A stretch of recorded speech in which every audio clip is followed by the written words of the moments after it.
આપણે આપણા પ્રતિનિધિ, પ્રજાના પ્રતિનિધિ તરીકે એની પસંદગી કરીએ છીએ. તો આપણી શાળાની અંદરથી આજની બાળ સંસદની ચૂંટણી છે, એની અંદરથી ધોરણ વાઇઝ કોઈ વ્યક્તિને મત નથી આપવાના. તમને એમ લાગે કે ભાઈ 3 વિભાગ છે, 3 વિભાગની અંદર આ વ્યક્તિ છે ને એ આ વિભાગનું સૌથી સારું કામ કરી શકે. નમસ્કાર. શ્રી આમોદરા કન્યા પ્રાથમિક શાળા, બાળ સંસદ અને આ છે સાંસ્કૃતિક વિભાગના ઉમેદવારો. આ ઉમેદવારો આમાંથી જે વિદ્યાર્થીઓ વિજેતા થશે તે સમગ્ર વર્ષ દરમિયાનના સાંસ્કૃતિક વિભાગોના મંત્રી તરીકે તેમની નિમણૂક થશે. આજે આ મંત્રીઓ જે ઉમેદવારમાં ઊભા છે તે પોતાનો પ્રચાર કરશે. વિદ્યાર્થીઓ ઊભેલી છે તેઓ જીનિયસ વિભાગમાં ઉમેદવારી નોંધાવી છે. જીનિયસ વિભાગમાં જે પણ વિદ્યાર્થીની વિજેતા થશે તે શાળાની તમામ વિભાગની અને રમતગમત વિભાગ, જેમાં તમામ જે વિદ્યાર્થીનીઓ છે એ ઉમેદવાર તરીકે નોંધાય છે તે પોતાની વાત રજૂ કરશે અને પ્રચાર કરશે. ઉમેદવાર તરીકે ઉપસ્થિત છું. જો તમે મને વોટ આપશો તો હું શાળાને ઉપયોગી તેમજ વિદ્યાર્થીઓને ઉપયોગી તમામ કાર્યો કરીશ. જેવા કે કિચન ગાર્ડન બનાવડાવીશ. હું આચાર્યને વિનંતી કરીશ કે તેઓ દર વર્ષે પ્રવાસનું આયોજન કરશે. હું બધા જ વિદ્યાર્થીઓને તમામ સ્પર્ધાઓમાં ભાગ લેવડાવવાનો મોકો આપીશ અને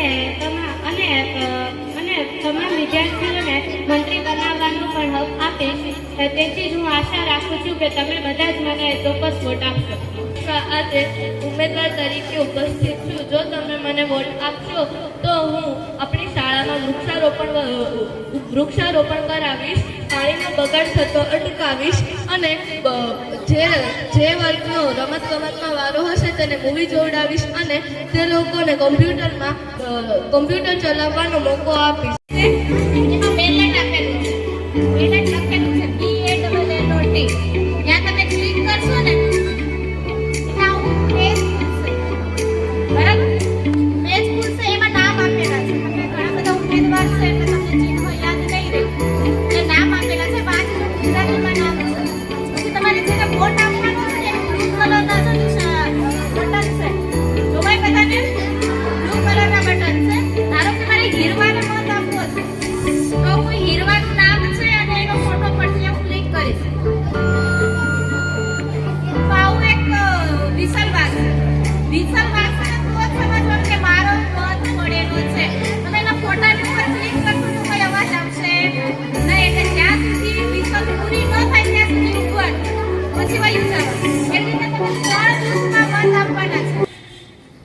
જીનિયસ બૂથ છે, એક સાંસ્કૃતિક બૂથ છે અને છેલ્લો રમત ગમત મંત્રીનો બૂથ છે. બરાબર.